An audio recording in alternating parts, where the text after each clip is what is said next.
Good morning, y'all. This is a Broadfork. I'm going to show you how you can use it to break up compacted soil and help your fig trees thrive. So what a Broadfork does is it takes these tongs right here and you get them into the ground just kind of by stomping on it. So you'll jump around, and once you get these under the ground here, you pull back on the levers and watch it lift up the soil. So see how it's lifting there?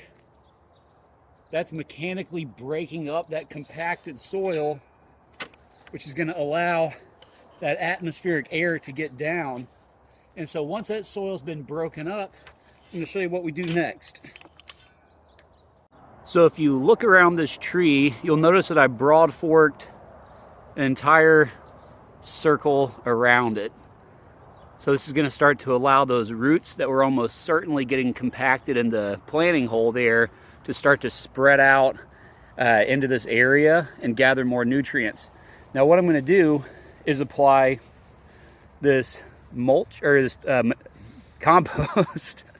Good morning, y'all. Coffee hasn't kicked in yet. But I'm going to apply this compost in a ring here.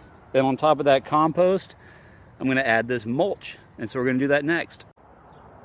Now we've got the layer of compost added all around this tree. And what that's going to do is add that organic matter back to the soil, which is probably pretty low here. And that's going to bring more of that life back into it.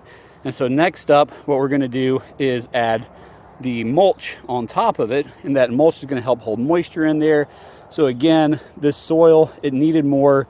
I'm sure with being so compacted, it probably had almost no aerobic microbes in there, those beneficial microbes for your fig trees.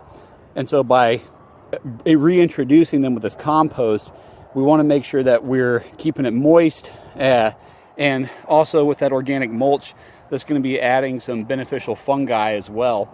So all those little biological helpers that are going to give your fig trees all the nutrients they need, we're going to be putting them into the soil, and they're also going to help maintain the structure of it. So next up, we're going to put that layer of mulch back on it. And for the next step, we're just going to water it.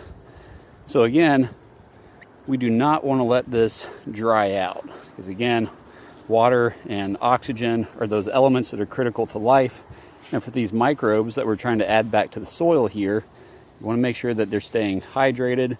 It's going to get hot. It's summertime in Texas, and if we just allow this to bake, it's not really going to do the job that we need it to. So we're going to keep putting water on here, get it nice and wet, and that's also going to help the living elements from both the compost and the mulch to start to seep down into those cracks that were opened up in the soil by using the Broadfork. And so with that opened up, it's going to allow the atmosphere to push down there. When you have higher pressure systems, that's going to give the oxygen necessary for those aerobic microbes to flourish and replicate. And they're going to start helping to provide more structure to the soil to keep it from recompacting, which if you have clay soil, very, very, very important. And this should help reestablish vigor in this tree. I don't know if we're going to see too much happen over the course of the rest of the summer, but it is possible. But what I'm really looking forward to is seeing how this adapts in the spring when it breaks dormancy again. And the roots should be able to push out into this zone and beyond, because when you do something like this, it has an effect to it that doesn't just stick locally to where you made the changes or directly over the top of the soil, but it also starts to creep out into this area because those microbes start to explore and colonize and do what they do. So each one of these little pockets of broad forking compost and mulch that you create is going to have an effect that radiates all around it. So I hope you found this helpful. If you like this type of content, just let me know. I'll keep making more of it. And if you want to subscribe to the channel, I'd really appreciate it.